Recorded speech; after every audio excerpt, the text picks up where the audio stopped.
Lena has 4,522 rupees and 8 पैसे in her bank account. Leena के bank के खाते में 4,522 rupees और 8 पैसे हैं. She deposits another 875 rupees and 50 पैसे and then withdraws 300 rupees in cash. इसके बाद लीना अपने खाते में 875 रुपीज़ और 50 पैसे और जमा करती है और उसके बाद वो 300 रुपीज़ कैश में निकाल लेती है. हमें पता क्या लगाना है? हमें पता लगाना है how much is left in her account. तो यहाँ हमें पता करना है कि उसके अकाउंट में, उसके खाते में कितने रुपए और बचे हुए हैं. तो शुरुआत में लीना के पास कुल इतने रुपए थे. चलिए इसे यहाँ नीचे लिख लेते हैं.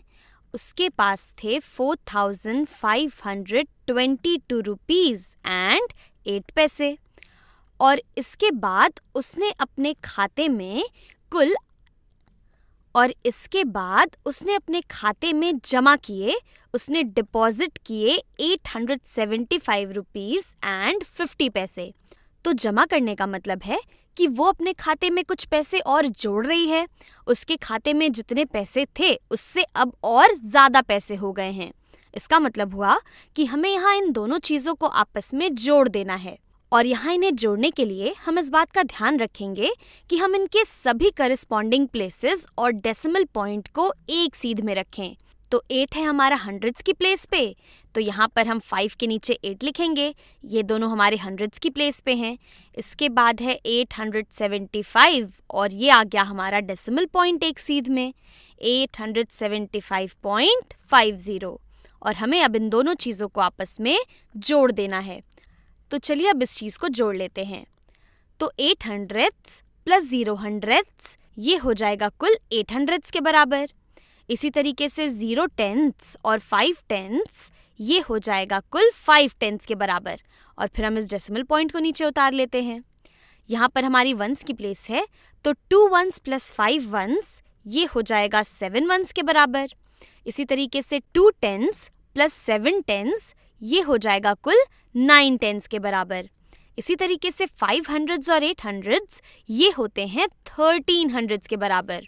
तो 1300s को हम ऐसे लिख सकते हैं कि यहाँ पर आ जाएंगे हमारे 300s और बाकी बचे हुए 1000s को हम रीग्रुप कर देंगे अपने 1000 की प्लेस में. और 1000s ये होता है 1000 के बराबर. तो यहाँ पर हमारा ये 1 ये कैरी हो गया है और 1 + 4 ये होता है 5 के बराबर. तो हम कह सकते हैं कि इतने रुपए जमा करने के बाद लीना के अकाउंट में अब कुल 5,397 रुपीज़ एंड 58 पैसे हो गए हैं. चलिए देखते हैं कि अब हमें आगे क्या दे रखा है. हमें दे रखा है कि then she withdraws ₹300 in cash. तो विड्रॉ करने का मतलब है कि वो अपने खाते में से कुछ पैसे निकाल लेती है. यानी कि जितने पैसे उसने निकाल लिए हैं, हम अगर उसे यहाँ से सब्ट्रैक्ट कर देते हैं तो हमें पता चल जाएगा कि उसके अकाउंट में कुल कितने रुपए बाकी हैं. और फिर से हम ध्यान रखेंगे कि हम अपने सभी प्लेसेस को यहाँ पर ठीक तरह से एक सीध में लिखें. तो उसने निकाल लिए 300 रुपीज़, तो यहाँ पर आ जाएगा मेरा 300 इस तरीके से. और अगर मैं इस डेसिमल पॉइंट को उतार लूँ तो इसके आगे मैं कितने भी ज़ीरो और डाल सकती हूँ. यहाँ पर और ज़ीरो डालने से हमारे इस वैल्यू में 300 में कोई भी चेंज नहीं आएगा. 300.00 ये दरअसल 300 के ही बराबर होता है.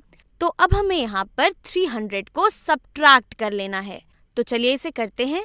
800s माइनस 0 ये 800s के ही बराबर होगा. इसी तरीके से 5 10ths में से अगर हम 0 10th घटा देते हैं तो हमारे पास 5 10th ही बचेंगे और हम अपना डेसिमल पॉइंट यहाँ उतार लेते हैं. 7 माइनस 0 ये हो जाएगा 7 के बराबर. 9 10s माइनस 0 10s हो जाएंगे 9 के बराबर. 3 माइनस 3 हो जाएगा 0 और यहाँ पर हमें 5 में से कुछ भी नहीं घटाना है. इसे हम यहाँ इसी तरीके से उतार लेंगे. तो यहाँ से हम कह सकते हैं कि लीना के अकाउंट में 5,097 रुपीज़ एंड 58 पैसे बाकी हैं.